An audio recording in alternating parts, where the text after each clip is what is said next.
आधी रात के समय एक औरत अपने घर में सोई हुई थी, तभी वो देखती है कि उसके घर में आकर के एक व्यक्ति चाकुओं से उसके ऊपर हमला कर रहा है।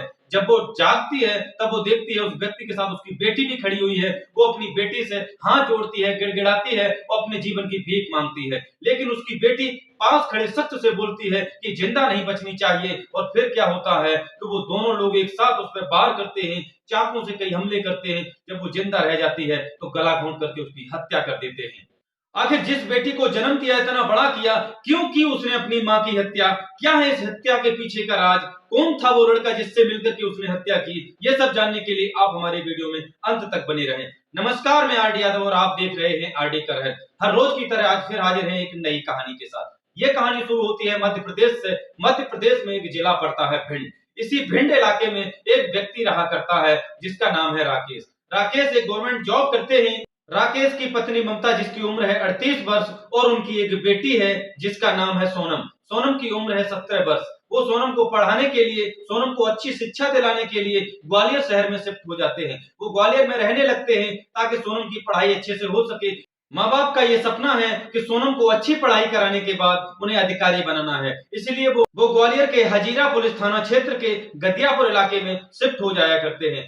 राकेश की गवर्नमेंट जॉब होने के कारण वो अक्सर अपनी नौकरी पर रहा करते हैं और घर पे उनकी पत्नी और उनकी बेटी रहा करती है। वो रोज पढ़ने जाया करती है और बहुत अच्छे से पढ़ा करती है, पढ़ने में भी काफी होशियार है। माँ बाप को लगता है कि मेरी बेटी बड़ी होगी तो बड़ी होकर के अफसर बनेगी। जब बेटी पढ़ाई के लिए अपने माँ बाप से एंड्रॉइड फोन की मांग करती है तो वो उन्हें एक स्मार्टफोन दिला देते हैं। अब क्या था, बेटी का पढ़ाई में मन कम लगता था और उसका फोन में ज्यादा मन लगता था। वो लड़की सोशल मीडिया पे बहुत ज्यादा एक्टिव रहा करती थी।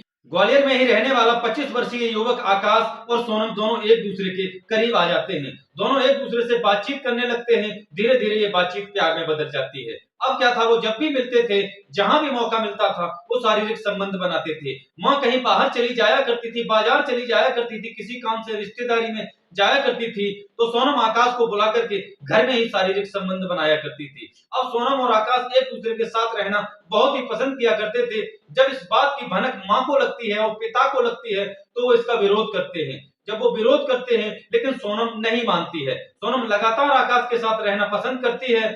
जब माँ बाप ज्यादा विरोध करते हैं तो सोनम आकाश के साथ भाग जाती है। अब क्या था, माँ बाप बहुत परेशान होते हैं और पुलिस से एफआईआर कराते हैं। जब एफआईआर कराते हैं तो पुलिस उन दोनों को ढूंढ निकालती है। लड़की नाबालिग थी, इसलिए माँ बाप को सौंप दी जाती है और आकाश को हो जाती है जेल। आकाश जेल चला जाता है। कुछ दिन बाद आकाश जेल से जब छूट करके आता है तब फिर वो लड़की के साथ मिलना जुलना शुरू कर देता है। माँ को ये सब बात अच्छी नहीं लग रही थी।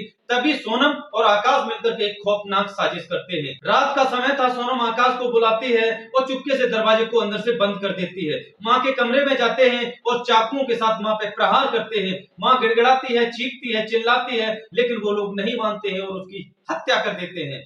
हत्या कर देने के बाद दोनों लोग रात में ही फरार हो जाते हैं। जब दिन में दरवाजा नहीं खुलता है तो पास पड़ोस के लोगों को शक होता है। जब शक के आधार पर वो पुलिस को फोन करते हैं। पुलिस मौके पे आती है। दरवाजे को जब खोलती है, दरवाजे को तोड़ करके अंदर जब देखती है तो उस माँ की डेड बॉडी पड़ी थी। उसकी डेड बॉडी देख करके पुलिस भी हैरान हो जाती है।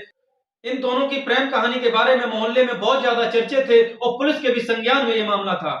पुलिस को ये भांपते देर नहीं लगती कि ये मर्डर किसने किया होगा। पुलिस तुरंत ही उन दोनों का नंबर सर्विलांस पे लगाती है और उन्हें अरेस्ट कर लेती है।